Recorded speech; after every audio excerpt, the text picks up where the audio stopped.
Hey, thanks for joining me. Let's look at Wizard number 14, The Guide to Comics, October 1992. This is just when everything is going crazy in the comics industry. Marvel's had massive success with the Spider-Mans and X-Mens and X-Forces and all that stuff, and all those artists took off to go form Image Comics, and there's all kinds of new, crazy, interesting stuff coming out. What a wild time. The cover, I'm not a huge fan of. It's drawn by Art Thibert, penciled and inked. And, Art Thibert, I don't know anything about the guy, really. It seems like a workhorse. The guy was always there putting in the work, been drawing, penciling, and inking for a long time. Seems like a really solid inker. He was given some penciling duties. There's an interview with him inside here. He talks a little bit about it. And as I always try to say, if I have something, kind of, I guess, negative to kind of say about a person's artwork, I don't certainly mean that in any negative way on the human being himself. I'm not a fan of this artwork. It's kind of okay, but it's just I'm certain the company's kind of request and the kind of the culture that's going on at the time, everyone's like, copy Jim Lee. That's what's selling. That's the big thing. Make it look like him. And that's all I see here. It doesn't help anything that these are mostly Jim Lee designs. I don't know. I feel like maybe Silvestri may have designed this outfit. I could be wrong. The yellow jacket, but it could be a Jim Lee one. And the Storm outfit, I'm not sure if that was a Jim Lee created thing or a Whilce Portacio, but the Rogue, Psylocke, and Jean Grey, as far as I understand it, that's all Jim Lee created. So, when they're all the babes wearing all the outfits and the uniforms that Jim Lee kind of popularized, but it's just not as good as Jim Lee. So, no disrespect meant to Art Thibert. It's just, even as a kid at the time, I hear a lot of people talk about, they look at certain art and they're like, it looks exactly the same. What are we talking about? There's no difference. I'm like, yeah, there is. And I can see it instantly, even as a kid in 1992. I mean, I was born in 1977, so I'm just a teenager. And even at the time, I'm like, close but no cigar. It's not the same, So, and then the coloring, I'm looking for a colorist. I mean, it looks like Paul Mounts with like a airbrushy kind of vibe. It's kind of fine, but not my favorite thing. So just kind of standard Wizard stuff, tchotchkes and nonsense pins and stuff like that.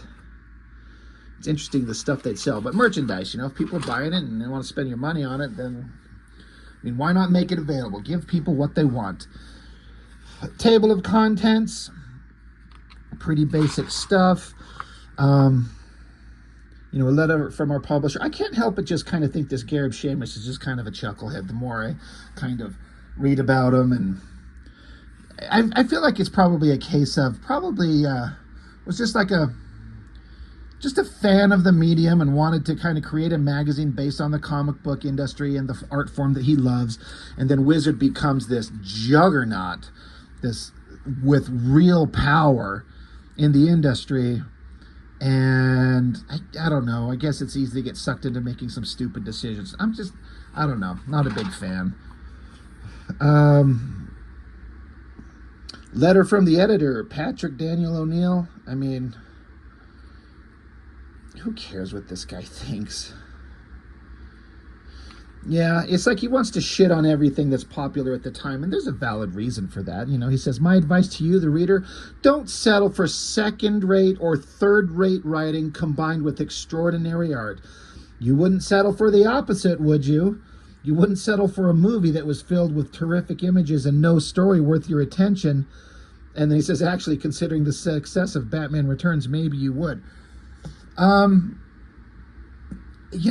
Sometimes these guys don't just kind of factor in the idea of just the common person who's not like necessarily like, speaking of movies, a lot of the most successful movies are some brain dead nonsense, but it's just supposed to be lighthearted entertainment that just the common person, just the regular old person is watching and enjoying. Those of us who are part of this creative medium, we're the ones who pick it apart. And yes, you should push for quality in all forms, but there, there's room for everything, and there's nothing wrong with kind of dumbed down action explosive nonsense. Like, there's a place for that.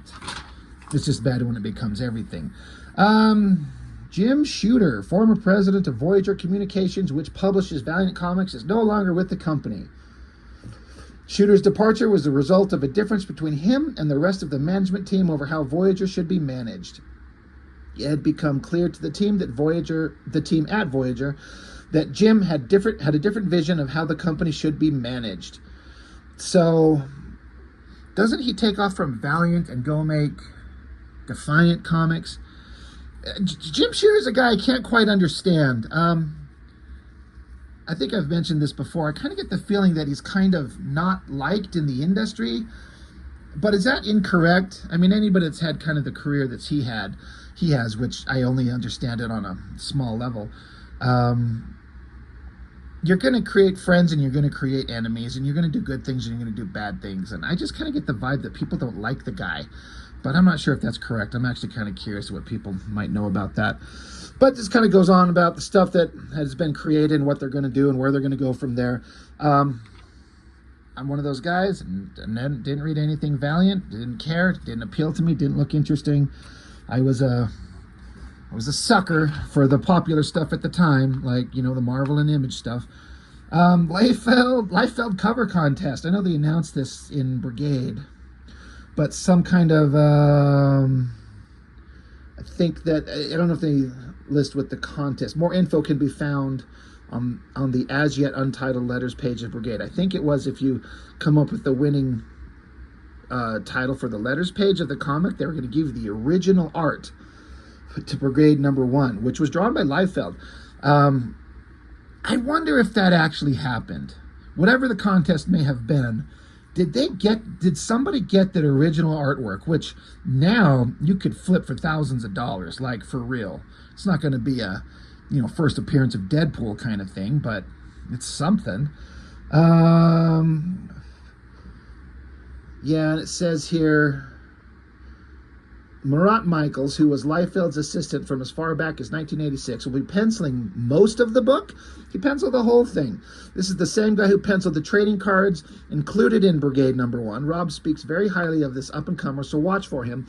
To ink Michaels' work, Image will recruit the services of Paul Scott, another Image rookie and Liefeld co-conspirator who worked with Liefeld on X-Force for Marvel. Paul Scott is just Rob Liefeld. That's been validated all over the place.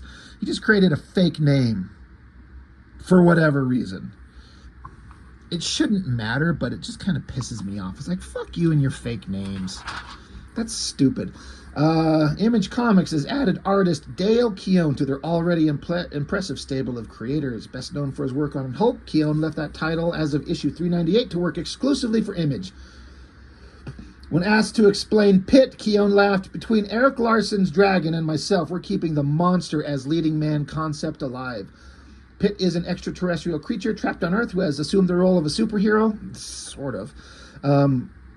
This doesn't sit well with his fellow alien buddies who, while at war with each other, have time to send bounty hunters to track Pitt down.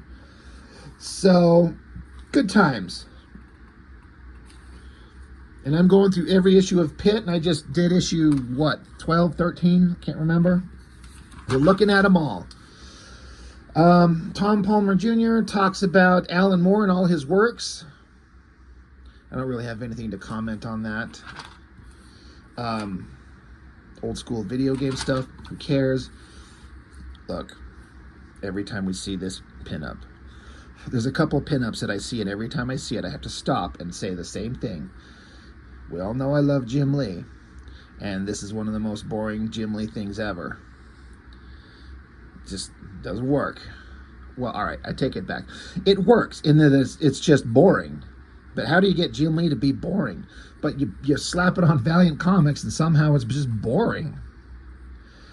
I remember looking at that going, it's got everything that's Jim Lee. It's inked by Bob Layton, not Scott Williams, but I don't know if Scott Williams could have necessarily done anything better. But it's Jim Lee work, and it's kind of all his stuff, but it just doesn't work.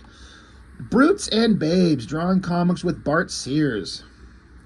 I used to think this stuff was so hypercritical and special and important. It wasn't until years later I realized, like, I'm not saying it wasn't, but it's hard to learn anything of value from 3 pages. Like, it's talking about basic 1, 2, and 3-point perspective. This is grade school or junior high art level stuff. And if you don't know this and you want to draw comics, stop everything you're doing and go learn that. Now, it is a skill you need to know, but it's like, all right, well, we're talking about basic perspective, details within work, proportion within work. He gives this layout and design in 6 kind of broken down panels and explains some stuff. And there's some interesting things in here that I think I agree with most of them. I think there's one that I don't agree with. At least there's got to be a little flexibility. That's the thing. For every rule, quote unquote rule, that there is in art and drawing, like, there's always a time and a place to break it. Because if you don't, everything's going to look static and kind of boring and similar, and then someone's going to come along and have shitty anatomy and 0 backgrounds, but energetic punching and fighting and gritted teeth, and it's going to blow everybody away, and it's going to become the artist on the 2nd highest selling comic of all time. So there's precedent for breaking the rules, but here it is. Starting with, here are a few quick pointers for laying out and designing the interiors of your panels. Like box 1, never make the center of your panel the point of interest. So he takes and draws like a basic human figure and then kind of connects the opposite corners to show the dead center of the panel, saying never make the dead center panel of the dead center of your panel the point of interest, which I would say is generally a good idea to keep in mind, but there's absolutely going to be times when that is the thing to do. You just have to know what you're doing and how to kind of break that rule. Now, I'm not talking like I'm any kind of master of anything. I've seen enough artwork to know I get why you don't want to do that, generally speaking, but you can break that rule. Number 2, never cut off at a corner. So he's got like a guy flying or jumping and maybe presumably 2 building panels up here. That is a weird crop to have your figure way up in the corner like that, kind of odd. 3, never cut off an arm at the elbow or the hand. Yeah, you know, that's true. It does look weird, and you know, we all do it. We all goof up. That's 3 and 4. Never cut off a leg at the knee or the ankle. So it's hands and elbows, knees and ankles. So good point there. 1, 2, 3, 4. That's funny. 5 is the same. Number 5. Do divide your panel into thirds both ways, and do place your center of interest on one of the conjunctions of these lines. So he's showing how you divide it up and then make the focus of your panel where the lines converge. So there. Just helps compositionally to not have everything sit dead center. So he's tackling the same kind of concept of don't put it in the dead center, offset it. And again, that is a smart way to go about it, but there's always reasons and ways and times to do, you know, to break that rule. Number 6, a point of interest is a head, a spaceship, the major figure, etc. So, you know, like he's saying, you got this head here. This is in the point, like the convergence points of like this cross of lines there. That's where you put a big focus of the screaming, angry head of the character. So that all makes sense. The only one I kind of disagree with on like a small level is that don't put your center of your interest in the dead center of the panel. There could be a time and a place where that's, you know, something you want to do. And then he gives a basic brute plot, brute here, and he gives a couple of panels of like, it's a simple 5-panel plot, which an artist may receive from a writer, and then he's like, now sit down and draw it. And he says, hey, by the way, remember, the image area on a professional comic book page is 10 inches by 15 inches. Use any pencil that you like, but I would suggest a 2H lead and a ruler for straight lines. Really? This is instructional? If you want to draw straight lines, use a ruler? I didn't know that. I'm just being a dick. Talking about comic properties going onto screen. You know, it's just a lot of text about all kinds of stuff, most of which it doesn't seem like ever come to fruition, really. There's just a lot of stuff in the works, and then how much of it actually makes it to the screen.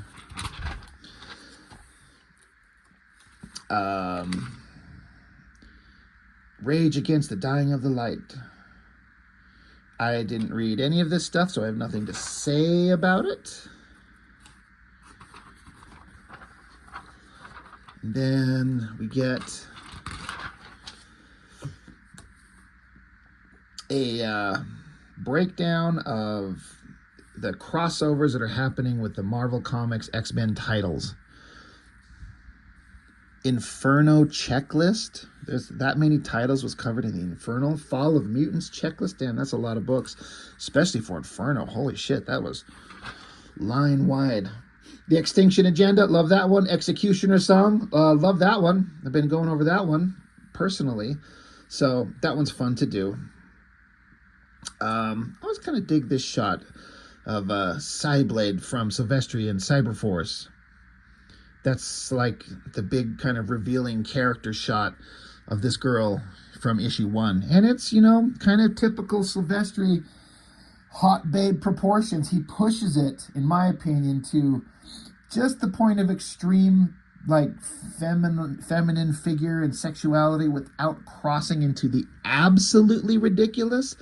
But that's just kind of a personal thought on my part. I would totally understand if people would disagree. Again, the coloring, yeah, it says mounts. It has that airbrushy look. I don't know. I kind of dig it. An interview with Art Thibert by Patrick Daniel O'Neill. Patrick Daniel O'Neill, this guy. So it's just kind of a basic interview. Let's see, it's only 3 pages long. There's not much to it. Asks, where's Thibert from? It's from California. Let's see. They ask, has he had any formal art training? He says just some junior college stuff, life drawing, things of that nature. No formal art school training. I did 4 years on and off. Other than that, I'm self-taught. They ask, was his training done with the goal of working in comics, or did you have another part of the art field in mind? He says, actually, at the time, I was actively pursuing music as a career. Art was a second love. I always read comics as a kid, and I met up with some people in the business, and it seemed like a viable way to make a living, which was very important at the time. I had just started doing some side projects for independent publishers, and it took off. That made the music take a back seat. I guess it came down to monetary values, having to make a living. Not very romantic, I guess. So that's interesting. He wanted to do music, but, you know, being able to draw, the comics industry suddenly kind of provided a means to make money, and he had to give up the music. They asked what was his first published works. He says it was at Warp Graphics. Then he started, my first mainstream stuff was penciling 3 issues of Warlord for DC. I started off as a penciler, which I actually didn't know. He says I did some Teen Titans Spotlight, and then I did 8 issues of DC's Time Masters maxi series. He says, then I started breaking into inking, again, as a monetary thing. I had to make more money, and I was very slow as a penciler at the time. I knew I could ink twice as fast, so I started inking just so I could live. So that's interesting. You know, I only knew of him as an inker when I first was introduced to his work. But you know, and he seems like he's a pretty good inker. You know, I don't have any complaints about that. Wizard says, your inking style fits into a whole slew of people. Jim Lee, Scott Williams, Will Spertasio, Rob Liefeld is in there someplace. All of them have a similar technique. Is that just coincidence? And Thibert refers to it as the West Coast look. So the Wizard says, do you see what other people were doing in ink and like it and think I can do that too? He says, when I was doing Superman, I really paid attention to what all those people were doing and realized that if I ever worked for Marvel, those were the guys I'd want to work with. Up front, I paid attention to their work. As inker, I've inked Walt Simonson and Jim Lee, Will Spertasio, and even Rob. And whenever I ink somebody, I try to pay attention to their style. And if they have an established style, I try to stick close to that. After a while, I started to develop my own style within the confines of that general look. Pretty soon, we all just fed off each other. So, that's interesting. He got to ink a lot of people. Then Wizard, this Patrick Daniel O'Neill, says, when you approach a page as a penciler working from a plot or a script, do you start designing at the page level, or are you more interested in the individual panels? And Thibert says, I'm not sure I understand your question. I kind of I get that. I don't think this Patrick Daniel O'Neill understands drawing at all. So he asks these dumb questions. Are you start designing at the page level, or are you more interested in the individual panels? So then he proceeds to explain the interviewer. It says, interviewing artists, I've come across two different approaches. Some artists talk about looking at each page as a total structure. Others think the important thing is to make each individual panel work without worrying about the structure of the page as a whole. I'm trying to find out where in that spectrum you tend to fall. That doesn't make any fucking sense to me. Like somebody who's like, I only care what each individual panel looks like, and I'm not worried about the entire page overall. To me, that doesn't make any sense. You're drawing a page, and the entire page has to flow together and look good together. You can't just hyper-focus on one panel and then not worry about what the next panel next to it looks like. You have to look at it as an entire thing. It just sounds like a dumb thing of a guy who doesn't know how to draw and doesn't understand the creative process and has just talked to people and asked stupid questions. Thibert says, it's probably somewhere in the middle. Let me see if I understand what you're saying. Some people have big panels and the other elements around it. And Wizard says, that's one part of it. It doesn't have to be that way precisely, but some work in that way. Others think in terms of what's needed to tell a story. This conversation is pissing me off. Thibert, I think he's just trying to dude, I don't know if you know what you're talking about, but I'll try to answer this question. And he's like, I try to get into big panels and the big action, but at the same time not sacrifice the story content, which is the logical kind of thing for an entire page.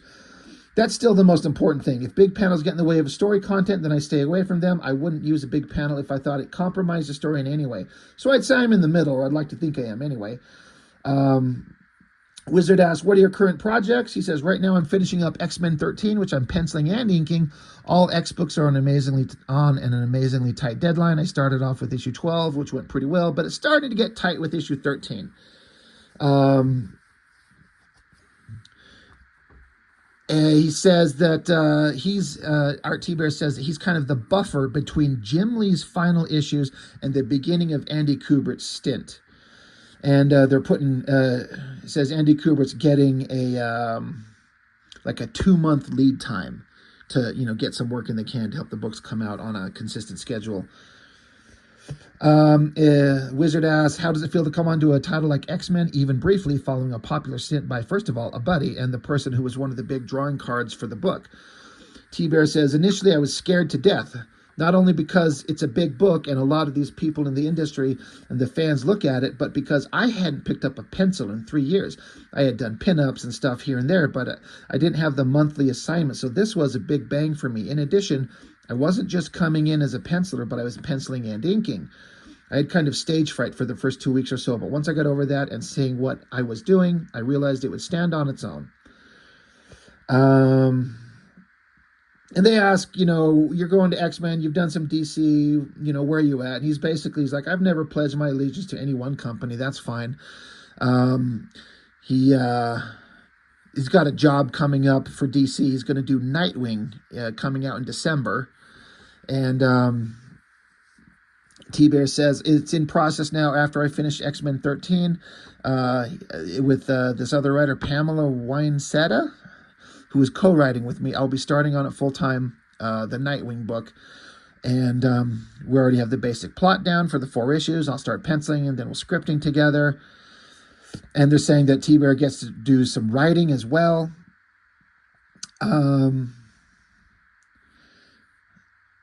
And let's see, I don't know if there's anything else. He's just, what draws you into Nightwing? It's a major challenge, and he enjoyed the challenge and the characters that he liked, and he gets the opportunity to pencil, and there's inking and there's writing, so he's happy to do all that stuff. And then It says, with the high profile, Wizard says, with the high profile you get from the X-Men and the Nightwing project, how do you envision your future?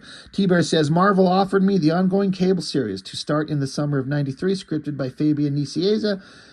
That gives us time to get some material in a drawer, so to speak. They ask, do you ever see yourself in the same position as the Image founders, where when they made the jump? And Thibert says, it's hard for me to say. For me, if I'm happy with what I'm doing, that's what counts. The Nightwing series is a labor of love, and I have a great affection for Cable. If it works out that I get to that level and the readers like what I'm doing, it could happen. I'm just doing it for a kick right now. I don't think of it in those terms. And then that's the end of the interview. Thibert did end up going to Image, doing a book called Black and White, I think it was. And I reviewed the first issue, and I wasn't particularly a big fan of it.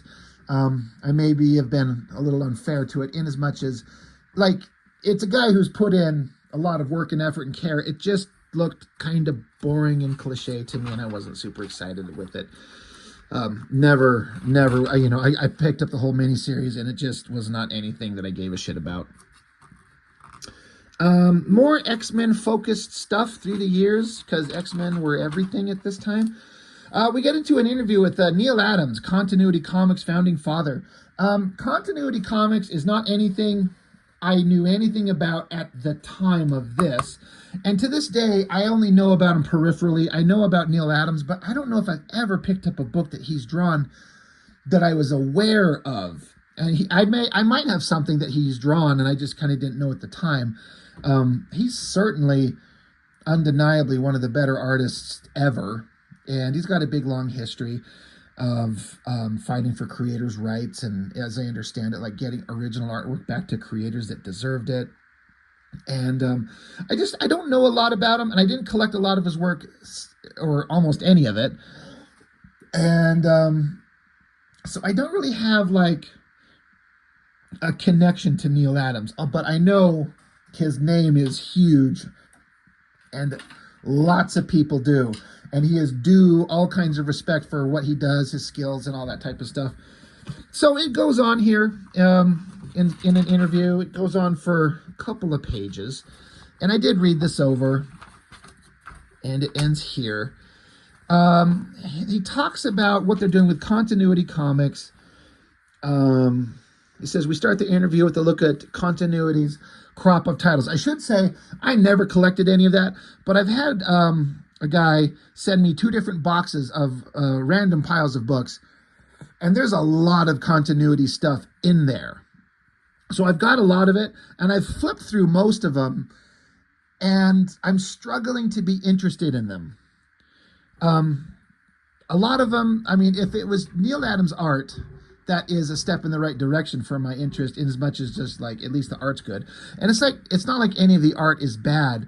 It's just not stuff that I was connected to, and it doesn't exactly blow me away right now. They're all skilled, incredibly good artists. They're 1,000 times better than I will ever be.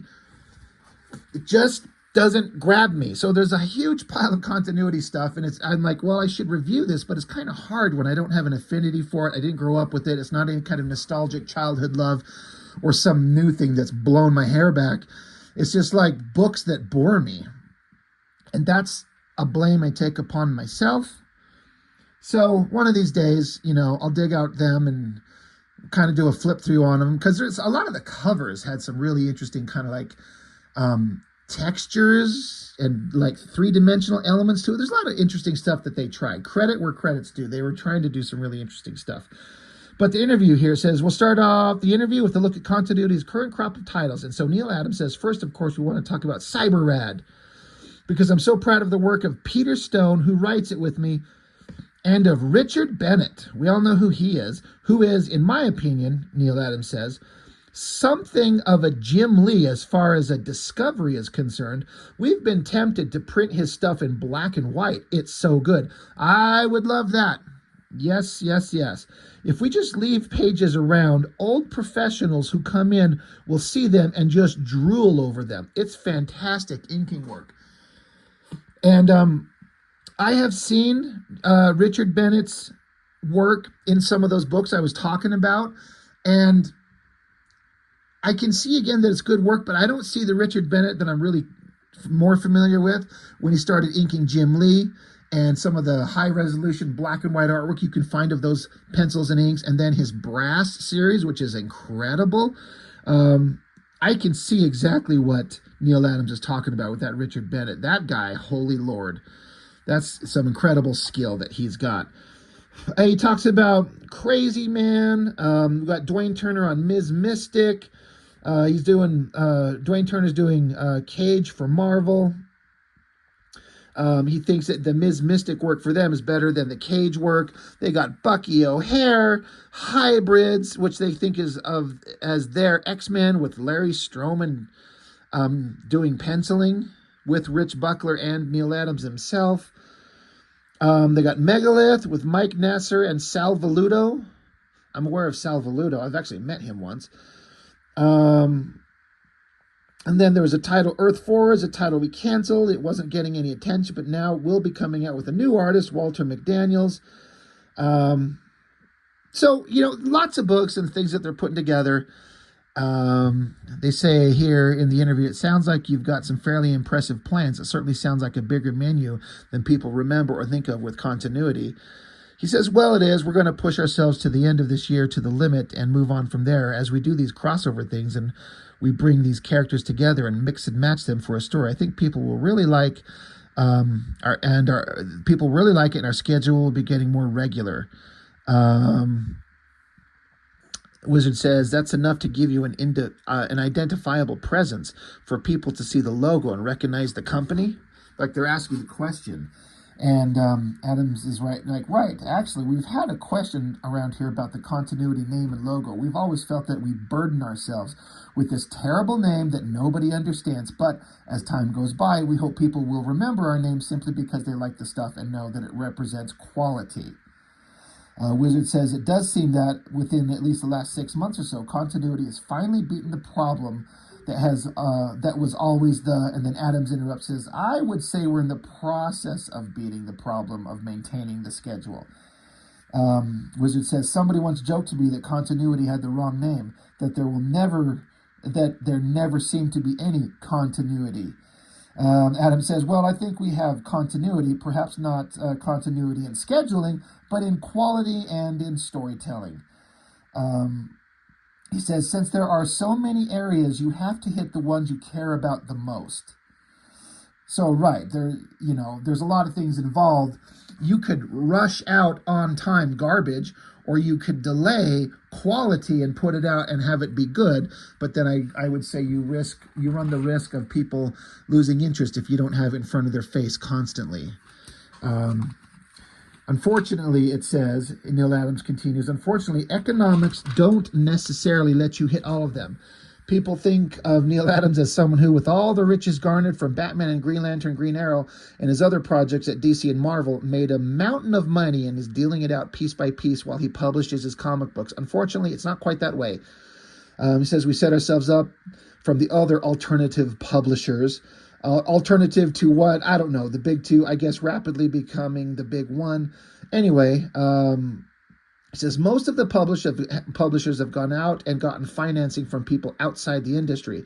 We provided our own financing because we didn't want to be controlled by somebody on the outside telling us what to do and how we had to move forward and buy licensed products or things like that. We have basically tried to make it on our own while supporting ourselves with our other businesses. It's been a little rough for us. So I respect the hell out of that. You go out and get financing, but then you run the risk of the contractual obligations being, I'll give you money, but I get to have a say in how we run this to maximize profits. And Neal Adams doesn't want that shit. They don't want anybody telling the creatives how to run the business or what they should do. So they're like, well, we're going to make it on our own, and hopefully it'll work. And he's saying, we're being kind of successful, but it's hard. This is in frickin' 92, when everybody is buying anything. Like, the speculator bubble is just blowing up. So imagine trying to do that today. Wizard continues, so this is what has happened in the last several months that has put the scheduling on track. He says, we've got a little bit more money. Bucky O'Hare has helped us with that. We have a studio in California that turned around for us and become a better money-making situation. We've managed to accumulate a bit more so we can pay more people to do more jobs to get the work done. That's what it really boils down to, because we would have been way ahead of the game if we had a lot of money lying around and we could do whatever we wanted. So again, the kind of the realities of being a publisher and trying to maintain control and quality, it sounds like a horrific pain in the ass. You know, it sounds like it's really hard. He says there certainly are people out there to do the work, and some people think that gets you that to get good talent, you have to pay tremendous amounts of money, and it's not really true. In this business, people pretty much work for the same standard rates, and people seem to be willing to do a good job for me for some reason, so we've gotten very talented people to do good work. That's interesting. But we haven't been able to finance it at all that easy. It's been much more sporadic than we would like it to be. In some ways, we're making more sacrifices now, but it's coming out a bit better. In addition, my daughter has improved the organization of what we're doing. He says, when I started publishing, I wasn't necessarily intending on being a publisher. It just sort of worked out that way. My goal was to be a publisher. If my goal was to be a publisher, to acquire money and simply make that my business, we probably would have done it sooner and better. But what we did was do it better, but now we're trying to do it sooner. So again, he's just saying we're trying to make quality product, but it's kind of hard when there's no money to back it up. Just kind of continues on the same thing about the business end of it, how it's hard to, get this going without having the money to make it work, but they feel like it's coming together. They ask him, how would you characterize the changes in the industry? The changes in the industry. He says, to give you a rough idea, when I got into comics, they were in the Stone Age. I had a syndicated comic strip I worked on in the commercial art field, the illustration field. I was out there among the real people. When I came into comics, which I had always wanted to do, and the circumstances, which are long and drawn out, you don't really want to hear the story, I was really thrilled, but I was involved in a medium that was locked in 1942 and hadn't got out of that time. When I arrived, it was as if I had burst upon the scene like a visitor from another planet. I knew all these reproduction techniques. I understood what all the coloring meant. I understood that night scenes should be colored like night scenes and day scenes should be colored like day scenes. Little things like that. I knew there were certain tones to the colors, and you could create more tones by mixing and matching. That certain concepts started during World War II were no longer necessary, that you could do overlays and drop-in colors and hand-colored covers and painted covers, all of this stuff. When I started doing some of this stuff in comics, everybody thought it was like some revolution, and I had invented it all. The comic book business is very insular, so what I considered normal, they can consider revolutionary. I was lost in time, in effect. So that's interesting for him, having been out there in the wider art world, and he knew all these techniques, and he brings it to comics, according to him in this interview, and he starts telling him, we can do all this other shit, and everyone's like, really? That's so strange. So that's an interesting kind of bit of this conversation that he's throwing in here. Let's see. He said, I did my stuff. I planted the seeds. As time went by, more and more who were fans of mine. As time went by, more and more people who were fans of mine. And it's really hard to scratch a good comics artist today without finding a Neil Adams fan. I don't think it's arrogant to say, came into the field and started to do things as I did them. They learned about reproduction techniques, about all aspects of the business. They even were proud that they were comic book artists. They fought for their rights and they fought for their rates. So, there was a time when being a comic book artist wasn't something you would announce to anybody, and that's kind of a shame. Now it's like a badge of honor. Yeah, fuck yeah, I make comic books. That's awesome. What's happened is that the industry has moved forward to meet me. It's finally caught up. So I think that's an interesting bit of kind of conversation that he's having there. He says, Wizard says, you're one of the very few people in this business who has ever managed to move from the creative side to the publishing side. Was there anything that surprised you or that was different once you moved to that side of the desk? He says, I didn't expect to get criticized quite so much. It's very tough to move from being the favorite child to being one of the ogres of the industry. He says, I share that position with a lot of other people now, but I consider myself a pretty nice guy, and I consider myself tough on other people. I have things thrown in my face like, well, you believe this, that, and the other thing, so why don't you give the artist 90% of the money that comes in, and you keep 10%? And he says, and I have to constantly back up and say, wait a second, I didn't say that. I said it's unfair for one side to have a gun and the other side to not have a gun, so you try to make things equal so the two sides can bargain fairly. And I like that. That's completely correct in my mind. What was wrong with the industry is that the creator had no position to bargain from. With my company and some others, not too many, they do have a position. I fought to make that happen, but I didn't fight so that the other publisher could become the downtrodden creature and the creator the superior. I fought to make things even. So I like that. You know, the publisher would have all the power and the creator could come along and say, I want to do this. And the publisher would be like, yeah, but you're going to sign over everything to us and take everything away from the creator. And it's like, well, we didn't make it equitable for everybody. The artist should get a fair share. The publisher should get a fair share. That's what it seems like to me. He talks about how they only hire artists that draw like him, and he backs that up by saying, no, that's not true. I think Mark Beecham draws the way he draws.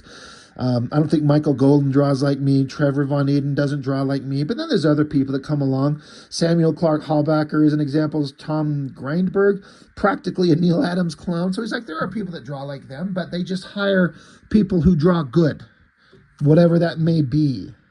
So I like that. Let's see, what else we got?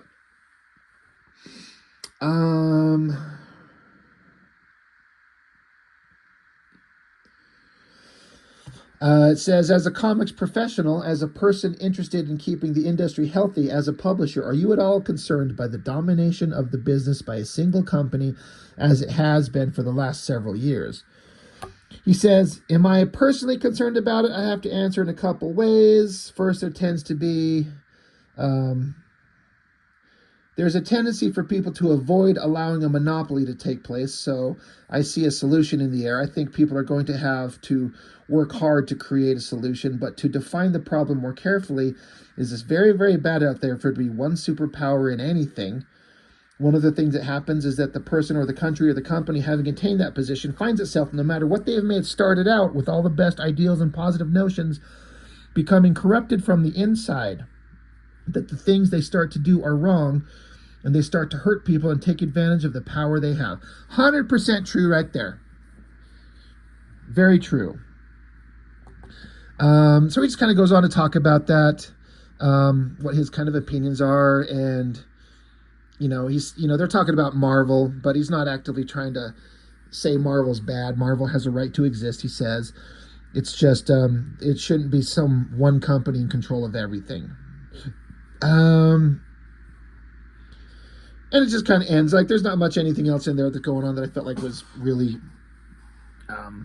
really interesting in the interview. But Neil Adams, guy that did a lot of interesting stuff and has got a name that will be remembered forever in the comics industry, and he earned it for sure.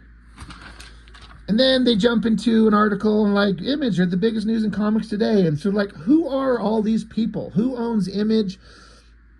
The question was posed to Rob Liefeld in an interview in Wizard 10, and his answer was this: we all own houses in the same neighborhood, but no one owns the neighborhood. It's a shared universe. Then they give like Todd McFarlane, like a little breakdown of where he started, what he did in Epic Comics Coyote and moved to DC on Infinity, then Incredible Hulk and Amazing Spider-Man.